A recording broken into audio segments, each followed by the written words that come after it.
Selamat malam. Sebenarnya gue itu tidak mau bikin video tentang sepak bola, oke? Karena ada ratusan juta request, maka dari itu gue bikin. Gue tahu kalian kecewa. Tapi sebelum kita mulai, gue membahas bahwa video ini disponsorin oleh Milsport ID, ya. Jadi follow gue dan Milsport ID di IG, nanti ada hadiahnya. Sabar dulu. Dan kebetulan malam ini juga karena gue lagi di Jogja bersama Timnas Futsal Indonesia yang mengikuti MNC Cup, juga didukung oleh Aqua. Minum Aqua yang banyak biar sehat lo. Malam ini tidak ada rokok, tidak ada soft drinks. Kita bahas soal sepak bola. Oh ya, by the way, futsal tadi menang 7-0, tapi bermain tidak sebagus skornya. Besok kita lihat, ya. Oke, sepak bola. Ini gue jujur ya. Tadi ada sebelum siangnya lah, ada berapa orang tanya, gimana lawan Timnas? Gue kan malas kasih prediksi. Tapi somehow gue bilang Timnas akan kalah. Dan sayangnya kejadian.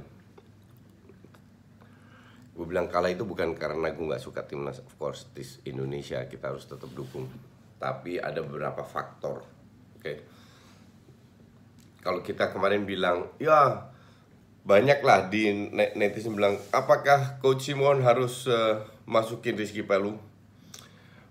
Apakah Andi kenapa nggak diganti? Oh, atau Evan Dimas, bla bla bla, nggak ada gunanya kita bahas satu persatu.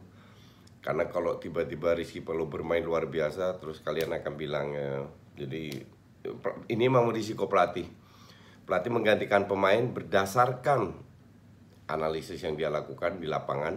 Dan dia punya alasan sendiri, siapapun yang dia mau ganti sesuai dengan strategi yang mungkin dia akan rubah. Tapi satu hal yang bikin gue kecewa adalah masih terlalu banyak bola panjang.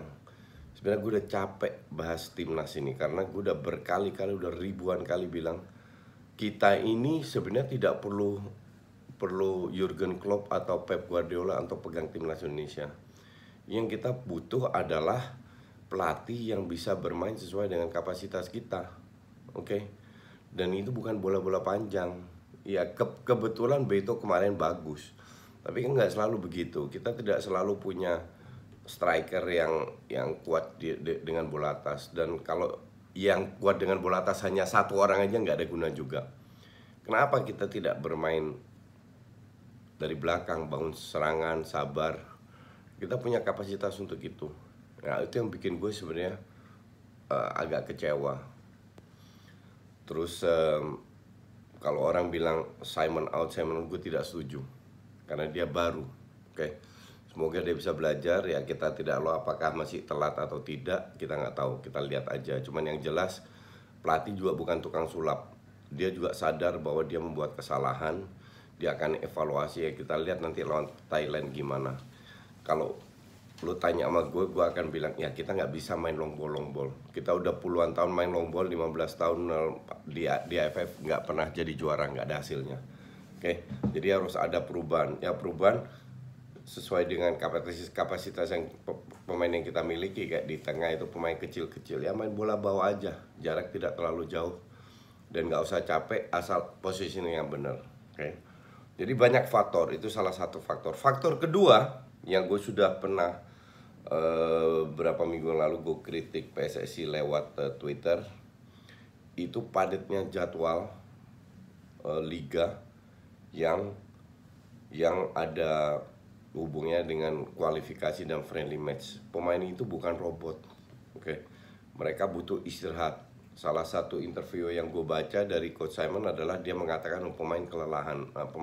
Pemain itu kok bisa kelelahan?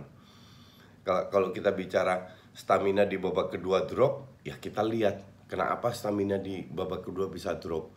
Apakah itu ada hubungannya dengan latihan fisik di klubnya masing-masing? Karena di Timnas kan nggak bisa ngelatih fisik, waktunya terlalu pendek.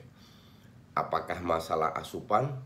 Apakah masalah istirahat? Gue nggak tahu karena gue tidak berada di dalam. Dan gue nggak mau berandai-andai, dalam arti yang pasti adalah kita lihat bahwa stamina itu ngedrop.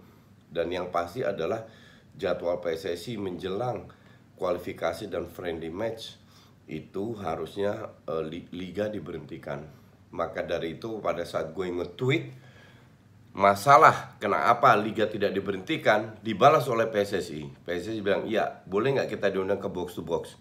Box to box itu podcast gue sama Pange dan lain-lain. Akhirnya mereka balas. Jadi gue lihat ada niat baik dari PSSI. Nanti kita lihat, kita akan, gue nggak tahu kapan, tapi yang jelas gue akan tampil, entah itu di box to box, entah itu pakai video atau tidak, dengan Wasekjen PSSI. Ya kita bahas masalah itu, ya. Jadi sekali lagi ini untuk gue adalah gesture yang positif dari PSSI, bahwa mereka ingin berdiskusi lewat sosial media tanpa menunjuk siapa yang benar siapa yang salah. Kalau netizen kecewa wajar, oke? Sangat wajar kecewa, tapi nggak usah langsung mengambil tindakan yang emosional. Tetap dewasa, tetap cool, tetap lihat perkembangannya kenapa bisa begini-begini. Satu, kedua udah gue bahas. Satu, masalah strategi. Kedua, masalah PSSI jadwal padat. Terus ketiga, kalau gue bilang netizen kita atau fans Indonesia itu fans yang paling sering di PHP setelah fansnya MU. Oke? Lu jangan ketawa deh. Ada Dedi di sini, udah lagi di Jogja. Ini fans MU, sering di PHP. Jadi kita selalu punya target tinggi sekali. Kita menang, lolos grup apa. Gak ada dasarnya. Gak ada dasarnya sama sekali. Jadi kalau kalian kecewa ya, kalau gue bilang ya salah sendiri. Kenapa harapan lu terlalu tinggi terhadap timnas? Iya kan? Harusnya lu gak punya harapan. Karena kita sudah 15 tahun gak pernah juara, pelatih bergantian. Jadi kalau timnas main nggak usah punya harapan menang dan lain-lain. Ikutin aja, syukur-syukur menang. Kalau nggak menang biar nggak terlalu kecewa. Karena kita memang bukan tim hebat. Sesimpel itu kok. Ya. Jadi kalau lu kecewa sampai melakukan tindakan anarkis seperti yang terjadi di GBK, untuk gue sih sangat tidak masuk akal ya, dan sangat childish, dan itu hanya merugikan. Terus sekarang kita toh mumpung bahas soal supporter, ya faktor keempat supporter kemarin. Gue baca di akun beberapa sosmed, dia bilang ya supporter Malaysia melakukan tindakan provokatif. Provokatif apaan? Wah, mereka benar-benar diisolasi dan mereka senang pada saat gol terjadi. Wajar, itu nggak provokasi. Kita aja yang anarkis. Tujuannya apa? Gue hanya berpikir satu, kita itu nanti away loh. Kita nanti away ke Malaysia. Kalau terjadi apa-apa dengan alasan mereka balas dendam, kasihan kan? Kasihan terhadap teman-teman kita yang ingin mendukung timnas Indonesia. Janganlah kayak tindakan anarkis gitu. Kalau mereka cetak gol mereka seneng, ya wajar lah. Itu juga akan kita lakukan kok pada saat kita away di Malaysia, Vietnam dan lain-lain. Pada saat timnas kita cetak gol pasti kita seneng juga kok. Itu bukan provokasi. Jadi tolonglah jangan selalu disalahkan mereka ya. Gue jujur gue tidak lihat salahnya fans Malaysia sama sekali. Dari datang sudah ditimpukin. Pulang nggak bisa keluar stadion sampai subuh. Forward gitu loh. Apa yang terjadi di sini bisa juga terjadi di luar. Coba tolong pikirkan itu dulu. Dan juga mencoreng nama kita yang ikut bidding ke Piala Dunia U20. Itu akan menjadi catatan. Apalagi sekarang Menteri Olahraga sudah mau protes. Menteri Olahraga Malaysia dan Menteri Olahraga kita sudah meminta maaf. I mean, menang kalah itu is part of the game. Oke? Bahwa kalian kecewa wajar. Gue rasa banyak yang kecewa. Tapi ya salah lu sendiri. Kenapa lu punya harapan tinggi terhadap timnas? Gak ada alasannya. Gak ada dasarnya sama sekali. Pernah gak kita lolos Piala Dunia? Gak pernah. Berapa terakhir kita lolos Piala Asia dengan kualifikasi ya, bukan tuan rumah? Itu kapan? Juara AFF aja gak pernah. Jadi lu nggak punya alasan untuk merasa timnas kita hebat. We are not. Udah berkali-kali lu cek video gue yang lain tentang timnas, tentang liga. Kita itu bukan tim hebat. Bahwa lu cinta Indonesia semua, gue juga. Semiris-mirisnya gue tetap cinta merah putih. Kita dukung pasti. Menang kalah iya, tapi jangan punya harapan terlalu tinggi.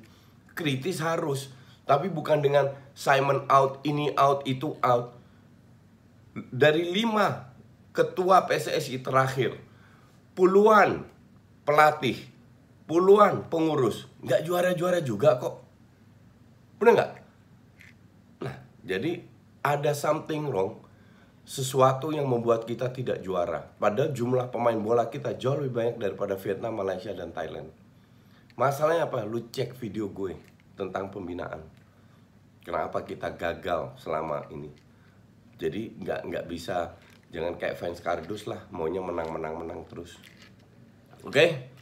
Gue sedang di Jogja, besok kita tanding lawan Uzbekistan ya, Ded? Iya. Uzbekistan ranking kita besok adalah uji coba yang beneran. Ya? Thank you for watching, I see you when I see you.